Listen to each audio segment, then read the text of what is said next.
Hello, hello, and good evening, everybody. Hello, happy Tuesday evening, everybody. Come on in. It's been a long evening for me. I am tired. However, I'm here. I am here. Let's get it started. When you get in, say hello. Let me know that you can see and hear me, and we will jump right in just a few moments. For those that do not know me, my name is Chandra. I am Chandra, and I come on almost every Tuesday, and we just share. We talk about all things singleness, all things God, and we laugh, we cry. We are empowered, and we just hang out for a time of sharing. So, if tonight is your first time, welcome, welcome, welcome to our ever growing family. If you are watching the replay, that means that you don't see the red square in the top, I think it's the left hand or the right hand of your device. It says live. So if you don't see that, then you're watching the replay. So do me a huge favor and put hashtag replay in the comments. And I do intend to, and I try my best to go in the comments and say hello to everybody. Hey y'all, hey y'all. Rosa, Rose. Hello, my love. I'm sending you love and hugs all the way to England from North Carolina. Hello, dear. Gloria, hey, lady, hey. Hey, y'all. Oh, thank you, thank you, thank you. I had a photo shoot today, so this is coming off as soon as we hit the end button on this live. But you all come in. Let's share for a moment. Let's share. Come in for just a moment. We're going to talk about the benefits of sex before marriage. Yep. We're going to talk about the benefits of sex outside of marriage. We're going to dive into it really quickly. Many of you know that I have a webinar coming up that I am truly excited about. And you all are signing up. Come on now. I am truly excited about it. I have a webinar coming up. It's called Let's Talk Sex. And we're going to talk for the ladies. We're talking all things sex outside of marriage, all things sex as far as the power of sex, right? The power of sex on the mind. We're going to even dive into masturbation. We're going to even dive into what happens, what takes place when you are sleeping with someone other than your spouse. Huh? Yes, we're going to dive into it. I've had quite a few women ask me different things around the topic of sex over the last year. And so I wanted to give a safe place and space where we can really dive into sex, especially for us single believers. Hey, y'all are coming in here. Hey, Lady Rhonda. Hey, how are you? Thank you. Y'all are coming in here. I love it. So I don't want to keep you long. I am going to definitely jot the link down in the comments. I forgot to put the link in order to register for sex talk. It's going to be next Tuesday. I'm so excited. I'm going to try my best to get as much information in the 1 hour and a half. I'm sure I tend to over deliver, and I love it. I'm unapologetic about it. And so we'll get as much information to you as we can on the topic of sex, the power of sex, what it does to a woman. Listen, we're gonna go in there. We're gonna go in there. And I'm not an expert on sex. However, okay, I have my own journey that I'm going to share as well on this topic and what it's like to be single and dating and not having sex or having sex. No judgment zone here. However you do it is how you do it. I see y'all. Hey, Lady Neil. Hello. Hey, Lady Saunders. Hey, y'all. Thank you, Gloria. You can definitely go to my website once we finish this live, and you can register, and we're going to have a anonymous Q&A, so you'll be able to scan the QR code and ask all things concerning the topic of sex, and we will answer your questions. So let's jump into it, all right? 3 benefits of having sex outside of marriage. And I wanted to use another title, but that's what came to mind. And I'm saying I'm just going to go with it. That may even pull the people in, right? Here's the truth about it. There are no benefits of sex before marriage. Let's just be crystal and clear, okay? There are no benefits of sex before marriage. There are no benefits of sex other than your spouse. There are no benefits. Here's the kicker.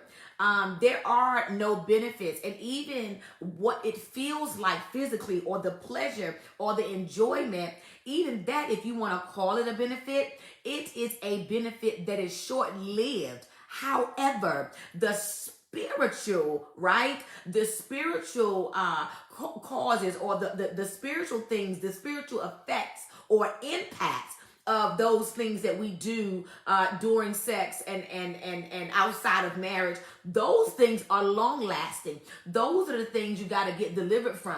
Those are the things you end up having to get healed from. Those are the things that end up clutching you for such a time until you get somewhere and get some level of freedom. So there are no benefits at all, especially for the believer. And here's the deal. I know that oftentimes we talk from a place of a believer, but even if you were I don't care what you believe in. If you were a Muslim, if you were into Judaism, it doesn't matter, right?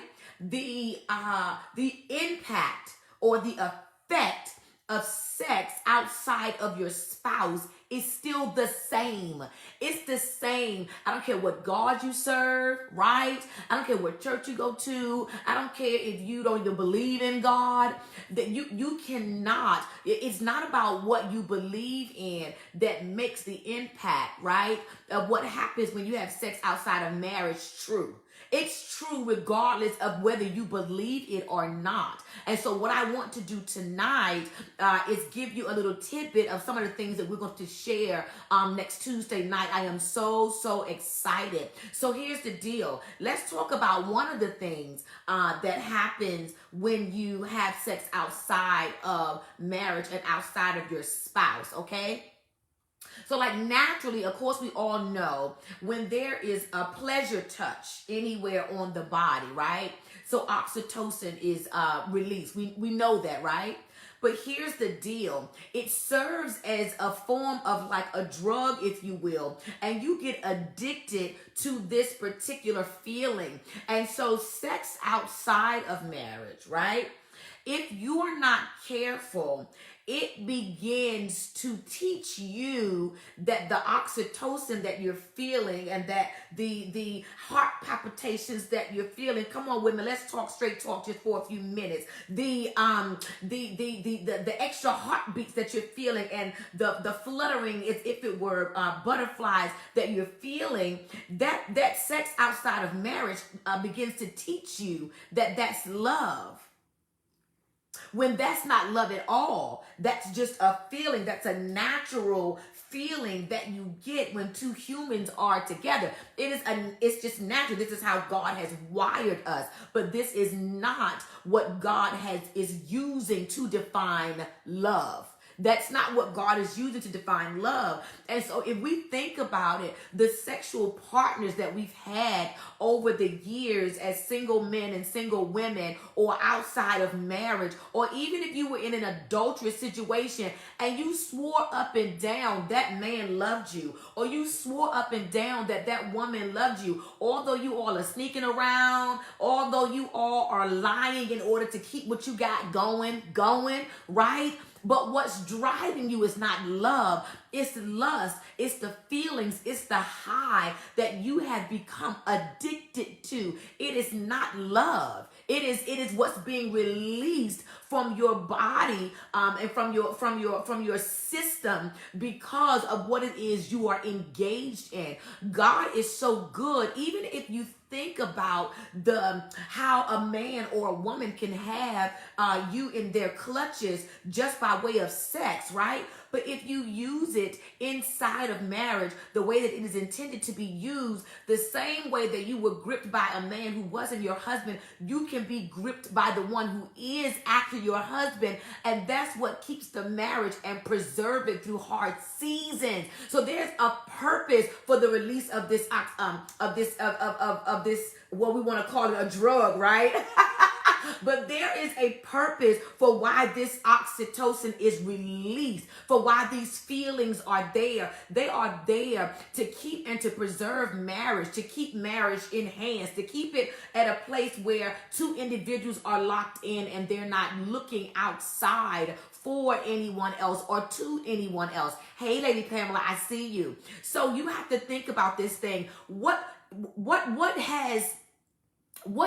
has been teaching you about love, or what have you been doing, who you've been doing it with that says that they love you, or that says that you know that they love you? One of the things I was thinking about is when I was dating, even before marriage, and I'm dating, and you're having sex before marriage, right? And the thing that happens that is very interesting is, as far as sex is concerned, is the things that are shared in that intimate moment. Those are moments when you are most vulnerable and most open. Stuff that you would never tell anybody, you will tell and discuss during pillow talk. I know it to be true. You will tell and discuss during pillow talk. That's like an intimate time where you are open and you start sharing stuff that you've never shared with anybody. If you are not careful, it is in those intimate moments when certain questions are asked of you and you answer them in the moment. And what you answer and say in the moment, it takes flight in the realm of the spirit, and your words begin to create your world. Example, you know how it is, y'all. Can we talk straight talk? It's after 10. You know how it is when you are with someone and he says, baby, whose is this? And you're like, it's yours.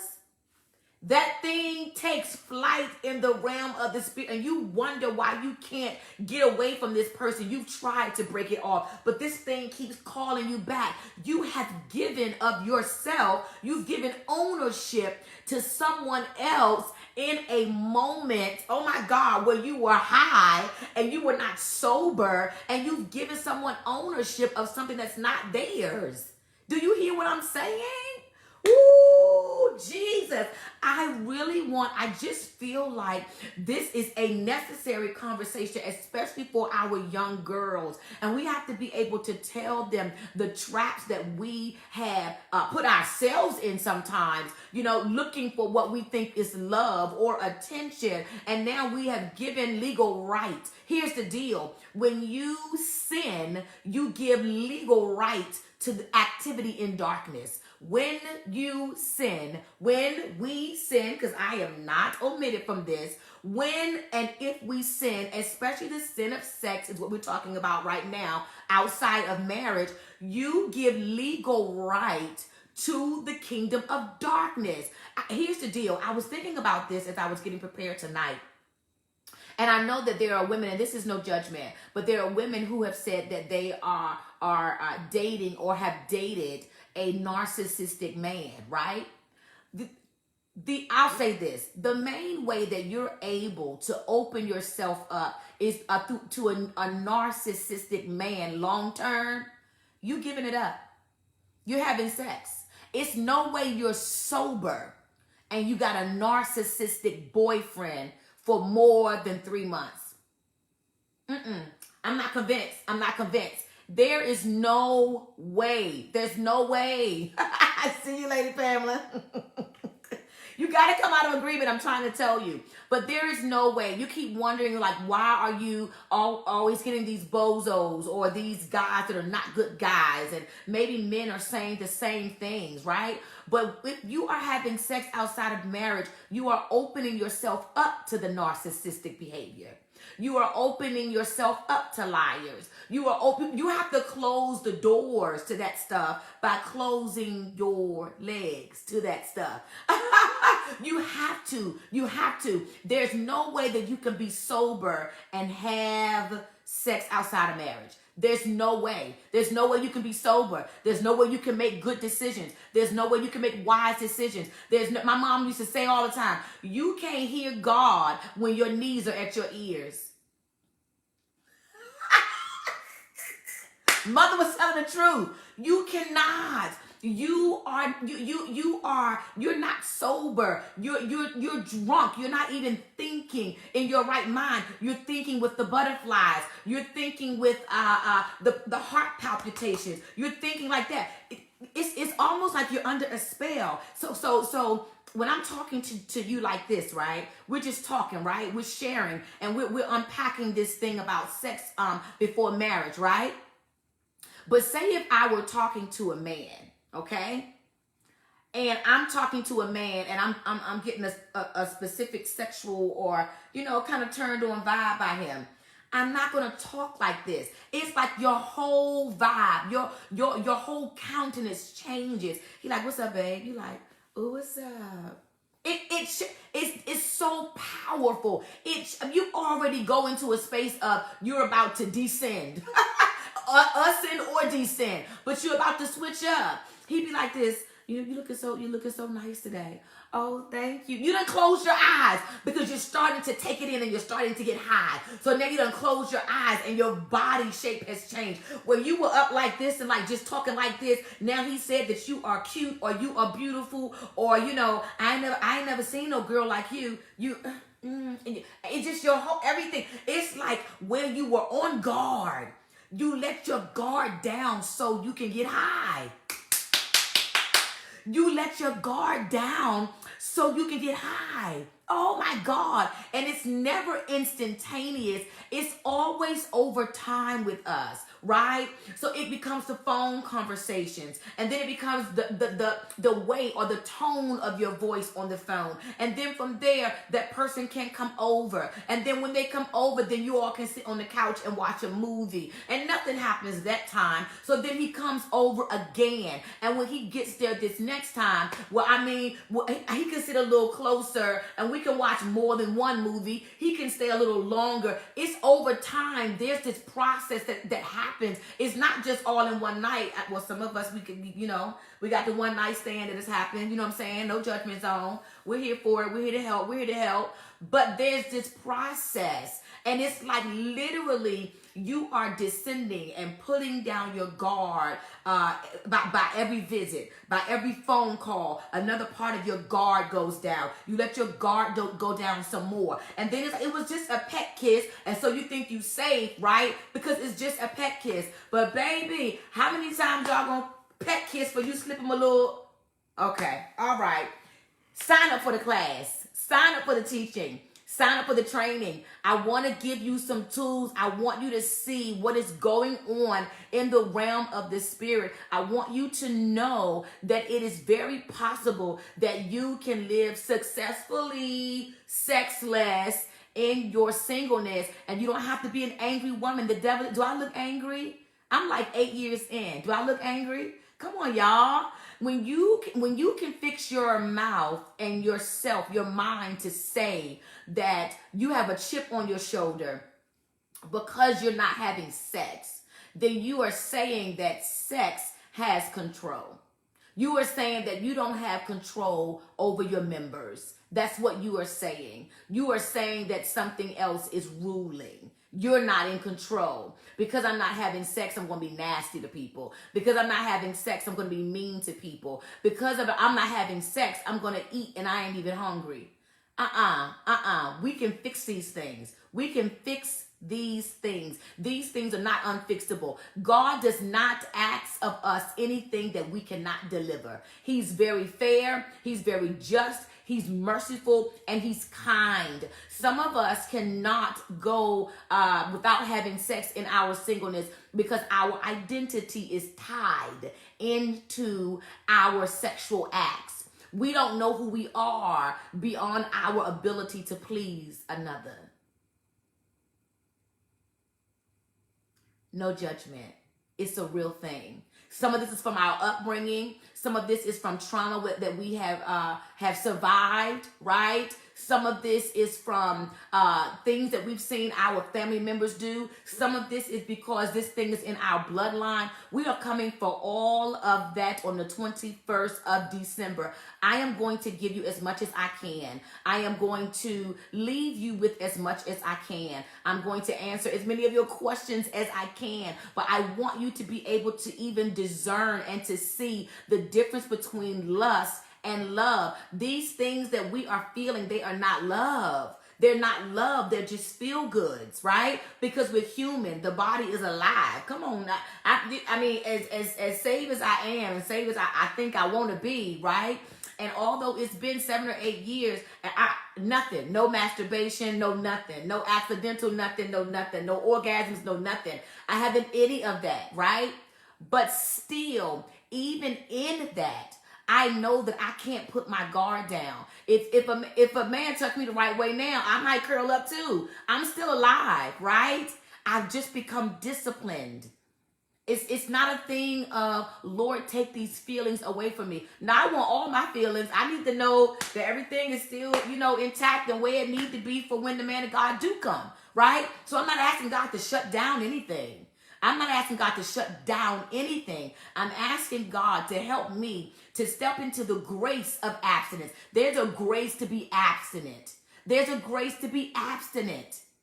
There's a grace for it. The same way that there's a grace to be married and not go outside of the married bed. There's a grace. And if you don't tap into the grace of discipline now, you're going to need that same discipline when you get married. You're going to need that same discipline. You don't know what is up the road for you in marriage. And I promise you, someone's going to come to you at your job and say, I noticed you've been, riding by yourself and you looking real nice. And if your husband ain't told you look nice, here we go again, the oxytocin being released. You still have to be able to exercise self-control. It does not matter, married or single. You're going to have to be able to say no. I cannot put any confidence in this flesh just because I've been abstinent this long. It is not because of me. It is because of God, and it's because of boundaries. I set boundaries. That's it. That's it. So I am definitely going to tell you my journey. I was engaged to be married, and he was a very handsome guy. Bless the Lord, oh my soul. And I'm going to share our journey or my journey with him in the area of sex and the conversations that we had to have, and just let you all know that it's not far-fetched what the Lord is asking, and that you can get healing, you can get deliverance. I am a deliverance minister, and even thinking about the opportunities I have to take women through deliverance. And when it comes to lust and certain spirits, they end up hiding in our reproductive area. Come on, y'all. This thing is real. This is real. And so I'm here to help. And so sign up. Yes, sign up. And we're going to take this journey together. We're going to be transparent. It'll be a webinar, so your faces won't be seen. It'll just be my face and my notes. And you'll be able to put your questions give your questions to myself or my admin from the QR code that's anonymous. And just, listen, if you know that you are dealing with someone and you cannot stop having sex, you tried, it ain't working, you've done this, you've done that, you probably got some soul ties, you probably got some stuff going on, and I want to be able to help you, because at the end of the day, we are going to have to give an account for what has gone on in this body. This is the last thing that I'm going to say. I'm going to let this live go. I was talking to some single men and women, talking to them, and one of the women were ranting and raving about how good and how amazing sex had been with her and her partner, a guy, not married, but yeah, so sinful sex, how amazing it had been. And she talked about, wanting to be able to be pleased by her husband when it's time for marriage and things of that sort. And I was just wanted to tell her, if you only had sex in sin, then you have no idea what good sex is. You have an idea of what sinful sex is, right? You have a good idea about that. But sex without sin attached to it, it has to be greater than what we've done in sin. It has to be. It's no way it's the same. It can't be the same. I refuse to think it's the same. I refuse to think that even my best night with whomever, when I was sinning, it has to be better than that. It has to be. You can't tell me that God made sex for marriage, but the sinner is having better sex than the married people, the people that are doing it the way that God intended. We're going to talk about it. We're going to go through some scripture, and we're going to talk about it. I'm excited. I want to help. If you would like to, you can share the link with anybody. You can go to iamchandra.com and go to my events, and it will be there. I'll also put an actual specific link to go to, so you don't have to go through all of the stuff that's on my page, right? And I'm excited to share with you all, share with some other young ladies, share with some other women. You got women out here who are 40 and 50 and 60. They used to be married, but they're not married anymore. And so this area is challenging for them, because something happens to the woman when she reaches her 40s. Ask me how I know. Amen. But even in that, God will grace us, okay? So I think that's all that I have for tonight. Thank you all for joining me. I am going to get into the comments because y'all was talking and sharing while I was talking. And so I definitely want to see what you all were sharing and get into the conversation in the chat with you all. So I guess I won't see you again until Tuesday. So that means I won't be going live next Tuesday, because I will be hanging out with the ladies, having talks about sex and giving out some tools and some things so that we can I wanted to end this, but I really want to restore value and worth back to women, because there are quite a few women that they think that their bodies and their sexuality, right, is the best or the most that they have to offer, right?